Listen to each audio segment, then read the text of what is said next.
কলকাতায় যারা ডেটা নিয়ে কেরিয়ার গড়তে চাইছেন তাদের জন্য একটা দারুণ খবর আছে।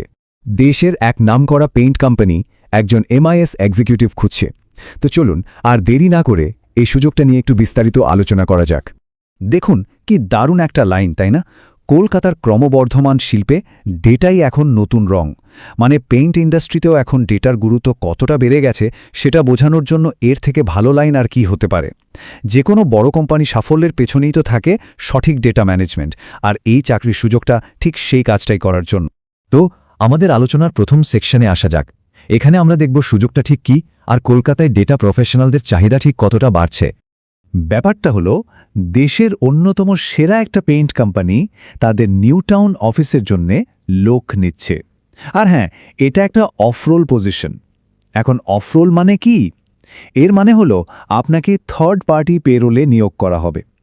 যারা কর্পোরেট জগতে নতুন করে পা রাখতে চাইছেন তাদের জন্য কিন্তু এটা একটা দারুণ শুরু হতে পারে। আচ্ছা, এবার আসা যাক আমাদের দ্বিতীয় সেকশনে, MIS এক্সিকিউটিভ। শুধু নামটা শুনলে তো পুরোটা বোঝা যায় না। তো চলুন দেখি এই পদের আসল কাজটা ঠিক কি। খুব সহজ করে যদি বলি, একজন MIS এক্সিকিউটিভ হলেন ডেটা আর বিজনেস স্ট্র্যাটেজির মধ্যে একটা ব্রিজ। মানে তিনি কাঁচা ডেটাগুলোকে নিয়ে এমনভাবে রিপোর্ট তৈরি করেন যা দেখে কোম্পানির বড় বড় কর্তারা বুঝতে পারেন যে নেক্সট স্টেপ কী করা উচিত, মানে গুরুত্বপূর্ণ সিদ্ধান্ত নিতে পারেন। এই কথাটা কিন্তু এই পদের গুরুত্বটাকে একেবারে ঠিকঠাক তুলে ধরে। মানে কাজটা শুধু ডেটা এন্ট্রি করা নয়, বরং সে ডেটাটাকে ব্যবসার চালিকা শক্তিতে বদলে দেয়া। একটা বিরাট দায়িত্ব, তাই না? তো প্রতিদিনের কাজটা ঠিক কীরকম হবে? দেখুন, এখানে টেকনিক্যাল আর কমিউনিকেশন স্কিলস দুটোই লাগবে। একদিকে যেমন আপনাকে অ্যাডভান্সড এক্সেলের VLOOKUP, HLOOKUP, পিভট টেবল, এমনকি ম্যাক্রোর মতো জিনিস ব্যবহার করে ডেটা ম্যানেজ করতে হবে।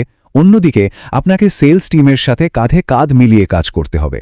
মানে লিড ফলো আপ করা আর বিভিন্ন ডিপার্টমেন্টের মধ্যে যোগাযোগের কেন্দ্রবিন্দু হয়ে ওঠা, সবটাই আপনার দায়িত্ব। এবার আসা যাক 3 নম্বর সেকশনে। এই পদের জন্য ঠিক কেমন প্রার্থী খোঁজা হচ্ছে? চলুন দেখি আপনার প্রোফাইলের সাথে মেলে কিনা। এখানে কয়েকটা জিনিস কিন্তু খুব জরুরি। প্রথমত, শিক্ষাগত যোগ্যতা যে কোনো শাখায় গ্র্যাজুয়েট হলেই চলবে, কিন্তু যেটা সবচেয়ে বেশি গুরুত্বপূর্ণ আর যেটা ছাড়া একদমই চলবে না সেটা হলো অ্যাডভান্সড এক্সেলের দারুণ দক্ষতা। এটা কিন্তু মাস্ট। এর সাথে যদি ডেটা কোঅর্ডিনেশন বা সেলস ফলো আপে আগে কাজ করার অভিজ্ঞতা থাকে তাহলে তো সোনায় সোহাগা, আপনাকে অবশ্যই অগ্রাধিকার দেওয়া হবে। এখানে বয়সের একটা ব্যাপার আছে।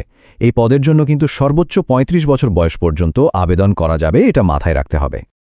আর কাজের জায়গাটা কোথায়? এটা হলো কলকাতার নিউ টাউনে। মানে যারা সল্টলেক বা রাজারহাটের কাছাকাছি থাকেন তাদের জন্য তো খুবই সুবিধাজনক। তো এবার আসা যাক সেই কথায় যেটা সবারই জানতে ইচ্ছে করে, মানে বেতন আর অন্যান্য সুযোগ সুবিধা। চলুন দেখে নিই এই পদে কী ধরনের প্যাকেজ অফার করা হচ্ছে। এই পদের জন্য প্রতি মাসে সর্বোচ্চ 25,000 টাকা পর্যন্ত নেট টেক হোম স্যালারি পাওয়া যাবে। মানে সবকিছু কেটেকুটে আপনার হাতে এই টাকাটা আসবে। অবশ্যই আপনার দক্ষতা আর অভিজ্ঞতার উপর নির্ভর করে ফাইনাল স্যালারিটা ঠিক হবে। শুধু বেতনই নয়, এর সাথে PF আর ESI এর মতো সোশ্যাল সিকিউরিটি বেনিফিটগুলোও থাকছে। মানে আপনার ভবিষ্যতের জন্য আর্থিক সুরক্ষা আর চিকিৎসার দিকটাও কিন্তু কোম্পানি দেখছে। সবকিছু তো জানা গেল, কিন্তু আসল প্রশ্ন হলো আবেদন করবেন কিভাবে? এই পার্টটা কিন্তু খুব মন দিয়ে শুনতে হবে, কারণ এখানে একটা নির্দিষ্ট নিয়ম বলে দেওয়া হয়েছে। চলুন একদম শেষ ধাপে জেনে নিই আবেদন করার পুরো প্রক্রিয়াটা। প্রসেসটা খুবই সহজ। প্রথম কাজ হলো ডেসক্রিপশন বক্সে যে কন্ট্যাক্ট নম্বরটা দেওয়া আছে সেটা খুঁজে বের করা। তারপর সেই নম্বরে আপনার CV পাঠিয়ে দিতে হবে। ব্যাস, আপনার কাজ শেষ। এরপর আপনার প্রোফাইলটা যদি পদের জন্য উপযুক্ত হয় তাহলে রিক্রুটাররা নিজেরাই আপনাকে ফোন করে নেবেন। আর এই কথাটা দয়া করে সবাই মাথায় রাখবেন, এটা সবচেয়ে গুরুত্বপূর্ণ নির্দেশ। যে নম্বরটা দেওয়া আছে সেখানে কিন্তু ভুলেও ফোন করবেন না। আপনাকে কঠোরভাবে ফোন করতে বারণ করা হয়েছে। রিক্রুটাররা CV দেখেই যোগ্য প্রার্থীদের সাথে যোগাযোগ করে নেবেন। তাহলে সব মিলিয়ে যাদের অ্যাডভান্সড এক্সেলে ভালো দখল আছে আর মানুষের সাথে মিলেমিশে কাজ করতে ভালোবাসেন তাদের জন্য এটা কিন্তু একটা দারুণ সুযোগ। একটা নামকরা কোম্পানিতে একটা স্টেবল কেরিয়ার গড়ার এর থেকে ভালো সুযোগ আর কি হতে পারে? এই আলোচনাটি দেখার জন্য আপনাকে অনেক ধন্যবাদ।